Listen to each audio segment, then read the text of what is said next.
Hi, I'm Jim Bergeron, pastor of Holy Cross Lutheran Church in Houston, Texas. This is the 14th Sunday of Pentecost.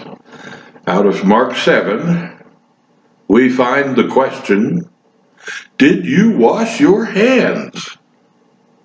It's one of the top guilt-producing questions, like, who forgot to put the lid on the jar? Where have you been? This question frames another scriptural text about eating.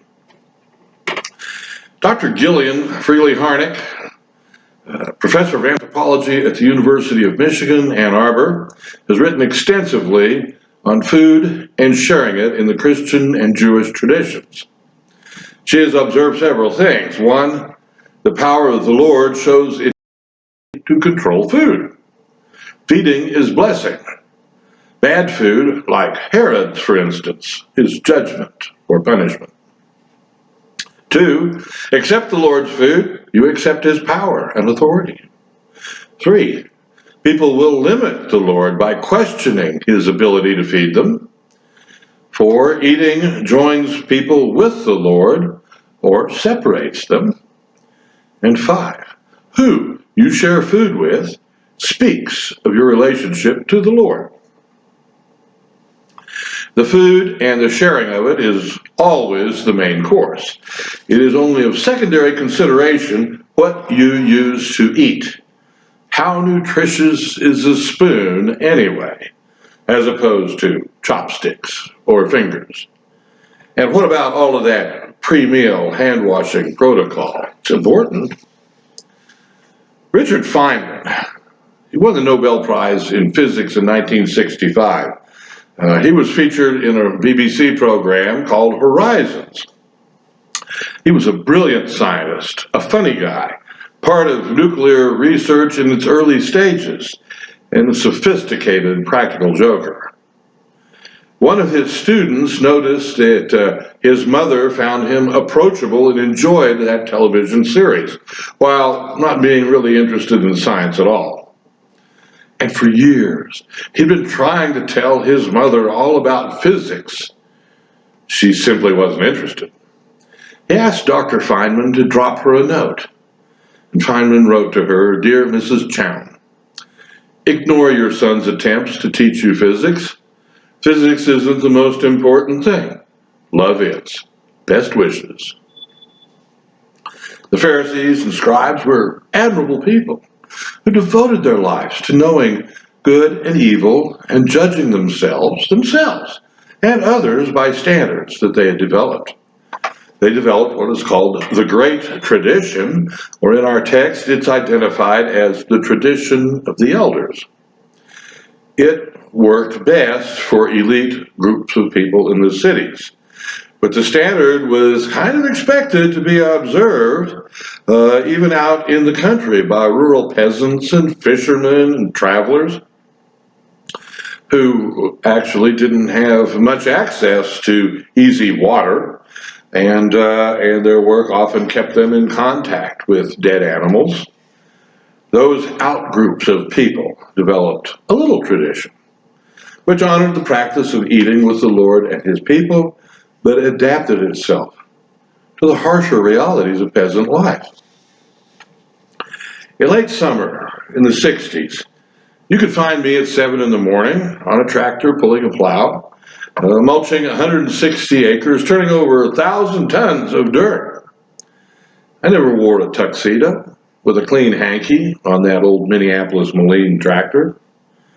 Mom would bring out dinner at noon to check on me. There was no shade, so I'd sit under the tailgate of the truck, 105 degrees, 20 miles an hour, dust blowing on the truck, and on my bologna sandwich, an apple, and Three Musketeers bar. But it was a fine day, no complaints. I brought a gallon of water in the morning for all day. Do you think I was going to waste water washing my hands? The word Pharisee means interpreter or separated one.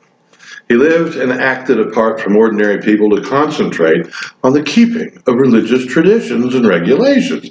This to him was goodness. It was what God desired. They were good guys. Sometimes with self-justifying questions, they got under Jesus' skin. They tended to the law and forgot about the people. Big on form, doing it all the right way. Really, huh? If somebody doesn't stand up for good taste, what will happen to us? Pharisees were opera goers in a world that was cranking out urban rap, or the equivalent thereof. They watched Masterpiece Theater while their tacky neighbors watched Bachelorette. Jesus, in affirming the so-called little tradition, brings a lower caste group into table fellowship equally with a high caste group. Jesus, the mediator between two very disparate groups of people who normally would not agree on much at all, much less get together to talk about it. Conversation over lunch was non-negotiable from the higher caste side of the equation. But the status of the outcasts was changed. Jesus redeemed them. The sign he offered, the witness of his dining across caste lines, redeems us. That redemption is life-affirming in all circumstances, not just in conditions of attempted perfection.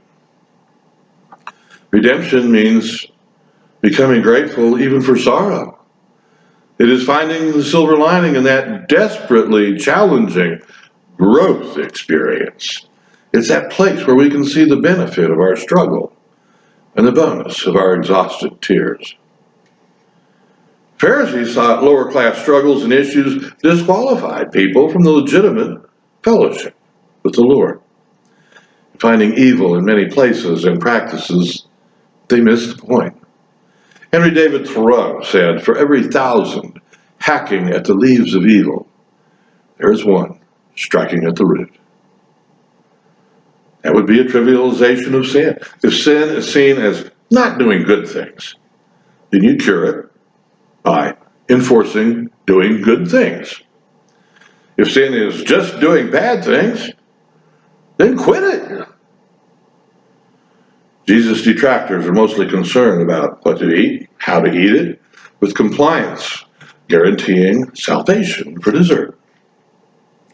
Jesus simply points out that it's not what goes into someone, but instead what comes out of them that is more telling of character. We've all seen people recognized generally as saints still be rude to their waiters or cashiers or demeaning to those who serve them. It hurts to see that.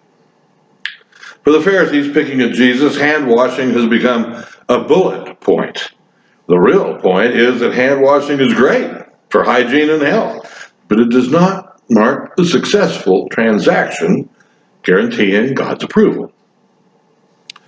Watch out for those folks who report their spiritual condition to you when all you said was, "Hi, how are you?" If the reply is, "I'm blessed," you've encountered someone who simply hasn't quite thought through all the real life, painful aspects of Jesus on the cross, who is the blessed Son of God. And that person just figures that a nice day is a nice transactional reward from God for saying they're on the right team. Of course we are blessed. We're living in America. We won the Zygote Drop Zone Geographic Lottery by being here. How do you think the rest of the world feels about their blessing level? Being blessed is being faithful to God in all circumstances and not just happy about personal achievements in the religious arena. There are a lot of little superstitious things that we do, hoping on hope that if we do them, God will be with us, and fearing that if we don't, God will abandon us. Knock on wood. God doesn't work that way.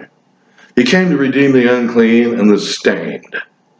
Only God can move the T in stained over 4 letters to make sainted. He came to redeem our guilt and shame and embarrassing weakness when no code or set of rules could do that trick. Codes are good. They protect human life. They're also subject to selective enforcement. The rule is, wash your hands. Yes, in the blood of the Lamb. Amen.